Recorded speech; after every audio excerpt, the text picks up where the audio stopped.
Hello everyone, welcome back to my channel. আগের ভিডিওতে আমরা class 5 lesson 2 fit on fit এইটার যে টেক্সটটা রয়েছে সেটাকে পড়েছিলাম। আজকে এই ভিডিওতে আমরা এটার যে অ্যাক্টিভিটিগুলো রয়েছে প্রত্যেকটা অ্যাক্টিভিটিকে ধরে ধরে আমরা আলোচনা করব এবং তার যে উত্তর সেগুলোকে লিখব। তাহলে চলো শুরু করা যাক। প্রথম অ্যাক্টিভিটি কি বলছে? What happened on May 29, 1953? 1953 মে 29 এই তারিখে কী কী ঘটেছিল? Follow the given sequence and describe. Time অনুসারে দেওয়া রয়েছে, এই সময়গুলোতে কী কী হয়েছিল সেটা আমাদেরকে লিখতে হবে। তাহলে 4টের সময় কি হয়েছিল? 4টের সময় হয়েছিল এডমন্ড হিলারি, একদম টেক্সটেই পেয়ে যাবে, Edmund Hillary and Norgay awake, তারা উঠেছিল, অ্যান্ড এবং রেডি হয়েছিল, গট রেডি, এবং তারা রেডি হয়েছিল কি জন্য? For their climb. চলো প্রথমের যেটা সেটা হয়ে গেল। নেক্সট কি আছে? 6:30। 6:30টার সময় কি হয়েছিল? They left their camp for their climb. CLIMB। Next হচ্ছে 11:30। 11:30টায় কী হয়েছিল? They reached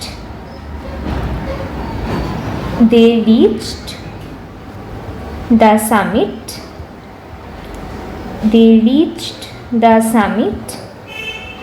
of Mount Everest. EST, full stop. 11:45 কী হয়েছিল? দে মেড দেয়ার, তারা ফিরে এসেছিল, তাই না? একদম লাস্টে আমরা পড়েছি they made their way back down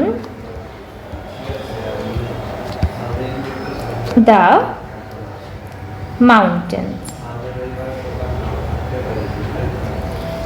next আমরা যাব হচ্ছে অ্যাক্টিভিটি 3। আচ্ছা, অ্যাক্টিভিটি 3টা আমাদেরকে দেখতে হবে, বাকিটা ইম্পর্টেন্ট না। প্রথম প্রশ্ন, who was the leader of the British Everest expedition of 1953? আচ্ছা, এখানটাতে আমি একটা শর্ট ট্রিক বলছি। হু দিয়ে যখনই কোনো প্রশ্ন থাকবে তখন হুয়ের জায়গাতে শুধু অ্যান্সারটা লিখবে, তারপরে প্রশ্নতে যা আছে সেটাকে হুবহু লিখে দেবে। তাহলে এখানটাতে প্রশ্নটা কি আছে? কে ছিল লিডার ওই ব্রিটিশ এভারেস্ট এক্সপেডিশন যেটা হয়েছিল 1953 সেটা? তাহলে আমরা জানি কলোনেল জন হান্ট, তাই তো? তাহলে আমি কলোনেল জন হান্টটা লিখলাম কিসের জায়গাতে? এই হুয়ের জায়গাতে আমি লিখলাম কলোনেল জন হান্ট।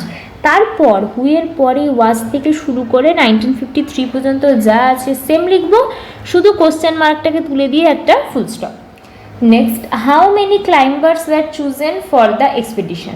এইখানটাতে একটা ভুল কি করে ফেলো, হাউয়ের জায়গাটাতে উত্তরটা বসাও কিন্তু মেনিটাকে রেখে দাও। মেনিটাকে রাখলে হবে না। হাউ মেনি মানে হচ্ছে কতজন ক্লাইম্বারকে নেওয়া হয়েছিল সেই এক্সপেডিশনের জন্য। তাহলে আমরা জানি 11 জন। তাহলে এখানে হাউ মেনি, এই হাউ মেনিটাকে বাদ দেবে, দিয়ে হাউ মেনির জায়গায় লিখবে 11 climbers were chosen for the expedition. Question mark উঠে যাবে, হয়ে যাবে full stop. Okay.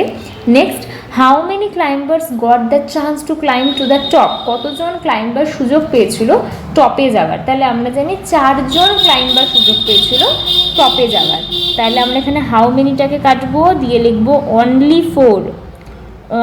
Four climbers got the chance to climb to the top. Question mark উঠে যাবে, কী হয়ে যাবে? Full stop. Who were the members of the first team? তাহলে আমরা কি জানি?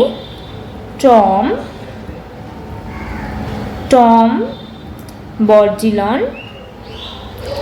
অ্যান্ড চার্লস ইভান্স, এরা মেম্বার ছিল। তাহলে তাই হয়ে যাবে টম বর্জিলন, এটা একসঙ্গে, হ্যাঁ, এটা কিন্তু আলাদা না, এটা একসঙ্গে। Tom Bourdillon and Charles Evans, তারপর যা আছে were the members of the first team, question mark উঠে গিয়ে ফুল স্টপ। এখানটাতে আমাদের অ্যাক্টিভিটি 3 কমপ্লিট হচ্ছে। এবার আসবে অ্যাক্টিভিটি 4। অ্যাক্টিভিটি 4 হচ্ছে এই পার্টটাকে পড়তে হবে, তারপর এখান থেকে উত্তর করতে হবে। Some interesting incidents occurred in the following years. 2000 সালে কি হয়েছে? May 22 Anna Zarwinska became the oldest woman to reach the summit of Mount Everest at the age of 50. 50 বছর বয়সে মাউন্ট এভারেস্টে পৌঁছানোর জন্য ইনি আমাদের মানে সবথেকে বয়স্কতম মহিলা যিনি আলটিমেটলি মাউন্ট এভারেস্টে এই এজে রিচ করেছেন। এই ঘটনাটা কবে হয়েছে? 2011 May 20। Arjun Vajpai at the age of 16 years and 11 months, Arjun Vajpai 16 বছর 11 মাস বয়সে became the youngest Indian to climb in Mount Everest. তিনি হচ্ছেন সব থেকে ইয়াংগেস্ট যিনি মাউন্ট এভারেস্টে ক্লাইম্ব করেছেন, আর ইনি হচ্ছেন সব থেকে ওল্ডেস্ট যিনি মাউন্ট এভারেস্ট ক্লাইম্ব করেছেন। তাহলে এখান থেকে পড়ে নিলাম the oldest woman to climb Mount Everest is, তার নাম কি? যে সব থেকে মানে ওল্ডেস্ট ওম্যান এখনও পর্যন্ত যিনি মাউন্ট এভারেস্টে পৌঁছেছেন, ER। আচ্ছা, next she climbed at the, তিনি অভিযানটা করেছিলেন কত বছর বয়সে? She climbed at the age of 50 years, 50 বছর বয়সে। She climbed at the age of 50 years। Next the youngest Indian to climb Mount Everest is, সব থেকে কম বয়স্ক ইন্ডিয়ান যে মাউন্ট এভারেস্টে ক্লাইম্ব করেছে তার নাম হলো Arjun Vajpai. Arjun Vajpai, full stop. He climbed on, সে ক্লাইম্ব করেছে কবে? হি ক্লাইম্বড অন মে, এখানে তারিখটা দেওয়া রয়েছে May 20। He climbed on May 20, 2011, full stop. Next আমরা যাব অ্যাক্টিভিটি 5। কি বলছে? Classify the nouns and fill in the table 1 is turn for you. আচ্ছা, এখানে ওয়ার্ডসগুলোকে পড়তে হবে, শব্দ দেওয়া রয়েছে, তারপর কোনটা কোন নাউন, যে শব্দগুলো দেওয়া রয়েছে সেগুলো সবই হচ্ছে নামকে বোঝাচ্ছে। And we know naming words are called nouns, nouns মানে কি? নাম। তো এবার এটা কোন কোন নাউন সেখানটাতে বসাতে হবে না, কোন নাউনও দেওয়া নেই, শুধুমাত্র বসাতে হবে কোনটা পার্সনের নামকে বোঝাচ্ছে, প্লেসের নামকে বোঝাচ্ছে, থিংয়ের নামকে বোঝাচ্ছে। পার্সন বলতে ব্যক্তি, প্লেস বলতে স্থান, এবং থিং মানে হচ্ছে জিনিস, সেটা বসাতে হবে। তাহলে এডমান্ড হিলারি পার্সন, প্লেসের নাম ইন্ডিয়া, থিং হচ্ছে বুটস। তাহলে আরগুলো দেখে নেওয়া যায় কী কী আছে। তেনজিং নরওয়ে, তেনজিং নরওয়ে, এটা প্লেসের, এটা পার্সনের নাম। আর কে আছে? কলোনেল হান্ট, কলোনেল হান্ট দেখলাম মনে হলো, কলোনেল হান্ট। প্লেসের নাম কি কি রয়েছে দেখা যাক। এডমন্ড হিলারি হয়ে গেছে, তেনজিং নরওয়ে হয়ে গেছে, কলোনেল হান্ট হয়ে গেছে, চায়না বাকি আছে, ইন্ডিয়া বাকি আছে। আচ্ছা চলো, ইন্ডিয়া আছে, চায়না আছে, আর কি আর কিছু দেওয়া রয়েছে? মাউন্ট এভারেস্ট, মাউন্ট এভারেস্টও জায়গার নাম। তাহলে হয়ে গেল মাউন্ট এভারেস্ট। জিনিসের নাম কি কি পড়ে থাকলো তাহলে? বুট পড়ে থাকলো, গ্লেসিয়ার পড়ে থাকলো, আর রোপ পড়ে থাকলো। বুট, গ্লেসিয়ার, আর একটা হচ্ছে রোপ। অ্যাক্টিভিটি 6 কি বলছে? Let's classify the following words into common nouns and proper noun. Common noun আর প্রপার নাউন বলতে আমরা কি বুঝি? আচ্ছা, আমি এখানটাতে বুঝিয়ে দিচ্ছি। প্রপার নাউন হচ্ছে বা কমন নাউন বলতে আমরা কি বুঝি? আচ্ছা, আমরা সবাই গান শুনতে ভালোবাসি। এবার আমরা জানি যে যারা গান গায় তাদেরকে সিঙ্গার বলে। এবার তোমাকে কেউ প্রশ্ন করলো তোমার প্রিয় সিঙ্গারের নাম কি? তুমি বললা অরিজিৎ সিং, তুমি বললে অরিজিৎ সিং। আমাকে কেউ জিজ্ঞেস করলো আমার প্রিয় সিঙ্গারের নাম কি? আমি বললাম অরিজিৎ সিংও ভালো লাগে, শ্রেয়া ঘোষালকেও ভালো লাগে। তাহলে আমি কি লিখলাম? অরিজিৎ সিং, আর একটা আমি লিখলাম শ্রেয়া ঘোষাল। আচ্ছা, এবার আমাকে বলো, আমি যদি বলতাম শুধু সিঙ্গার, তাহলে সিঙ্গার দিয়ে কি আমি বুঝতে পারছি যে আমি এক্স্যাক্টলি পার্টিকুলারলি কোন সিঙ্গারের কথা বলছি? বুঝতে পারছি না। সিঙ্গারটা কমন, কাদের মধ্যে কমন? অরিজিৎ সিংয়েও কমন, শ্রেয়া ঘোষালেও কমন। কিন্তু আমি যখন বললাম Arijit Singh is my favourite singer, Shreya Ghoshal is my favourite singer, তখন আমি পার্টিকুলারলি বুঝতে পারছি যে এতগুলো সিঙ্গারের মধ্যে কোন সিঙ্গারটা আমার প্রিয়। তাহলে এই যে যেটা আমি পার্টিকুলার নির্দিষ্ট করে বুঝতে পারছি যে কোন সিঙ্গার, যে নামটা আমাকে নির্দিষ্ট করে বলে দিচ্ছে, স্পেসিফিক করছে, সেইটাকে আমি বলবো হচ্ছে প্রপার নাউন। সেটাকে আমি কি বলবো? Proper noun. আর যেটাকে আমি স্পেসিফিক্যালি বুঝতে পারছি না কে, যেটা কমন, অরিজিৎ সিংও সিঙ্গার, শ্রেয়া ঘোষালও সিঙ্গার, সেইটা হচ্ছে কমন নাউন। আমি বললাম যে দেশ, এটা কমন নাউন, কিন্তু যখন আমি বলবো ইন্ডিয়া, বাংলাদেশ, নেপাল, পাকিস্তান, চায়না, ভুটান, তখন সেইগুলো হয়ে যাবে প্রপার নাউন। তাহলে এবার এখানটাতে কি বলছে, প্রথম কমন নাউন আর প্রপার নাউন আছে। পিঙ্কি, পিঙ্কি কোন নাউন? পার্টিকুলারলি নামকে বোঝাচ্ছে, তাহলে প্রপার নাউন। রবি পার্টিকুলার নামকে বোঝাচ্ছে একটা ছেলের, তাহলে এটা হচ্ছে প্রপার নাউন।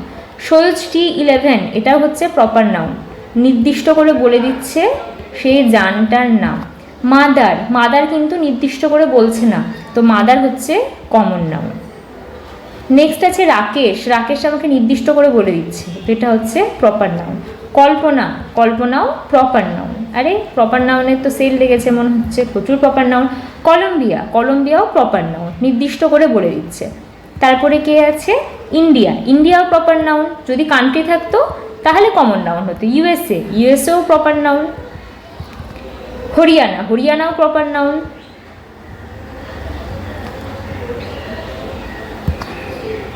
আর কি আছে? ক্যালিফোর্নিয়া, এটাও প্রপার নাউন। বরুণ, বরুণও প্রপার নাউন। ওসমান, ওসমানও প্রপার নাউন, নামকে বোঝাচ্ছে। শেষে পড়ে থাকলো স্পেস আর বুক, এই দুটো হচ্ছে কমন নাউন। যাক, কমন নাউন কান্নাকাটি করছিল তাই ওকেও দুখানা দিয়েছে।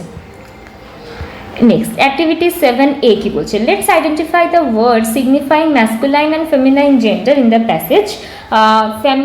আচ্ছা, আইডেন্টিফাই করতে বলছে যেটা ম্যাসকুলাইন জেন্ডার আর কোনটা ফেমিনাইন জেন্ডার। তো এখানটাতে কিং, এটা ম্যাসকুলাইন। তারপরে দেওয়া রয়েছে কুইন, এটা ফেমিনাইন। আর তো কিছু করতে দেয়নি এখানটাতে। ও না, আরও আছে, আরও আছে, সেগুলোকে বের করতে হবে। আচ্ছা দেখা যাক। বীজ, এটা একটা দিয়েছে বীজ, আর বি হচ্ছে ম্যাসকুলাইন। তারপর আর দিয়েছে হচ্ছে পিকক, পিককও ম্যাসকুলাইন, এগুলো সবই ম্যাসকুলাইন জেন্ডার। আর কি আছে? গুজ, গুজও হচ্ছে ম্যাসকুলাইন। ড্রোন, ড্রোন হচ্ছে ফেমিনাইন। আর এদিকে কে আছে? শি, শি তো ফেমিনাইন, শি তো ফেমিনাইন। পিহেন, পিহেনও হচ্ছে ফেমিনাইন। আর কে আছে? গ্যান্ডার, এটা হচ্ছে ফেমিনাইন। এবার এখানটাতে বসাতে হবে, কিংয়ের কুইন ছিল, তাহলে চলো আগে ডান দিক থেকে বসিয়ে নিই। কে কে আছে? বি আছে, বিজ আছে, পিকক্স আছে,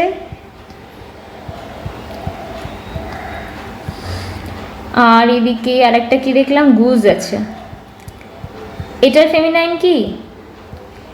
GANDR, গ্যাঞ্জার। পিকক্স, পিহেন্স, বিজ হচ্ছে ড্রোনস। 7Bও হয়ে গেল। আর আছে না, আর নেই। তো এখানটাতেই আমাদের ভিডিওটা শেষ হচ্ছে। পরের দিন আমরা লেসন নাম্বার 3 আলোচনা করব উইথ অ্যাক্টিভিটি। চ্যানেলে যদি নতুন হয়ে থাকো চ্যানেলটিকে সাবস্ক্রাইব করে দিও। দেখা হচ্ছে আবার পরের ভিডিওতে। Thank you for watching.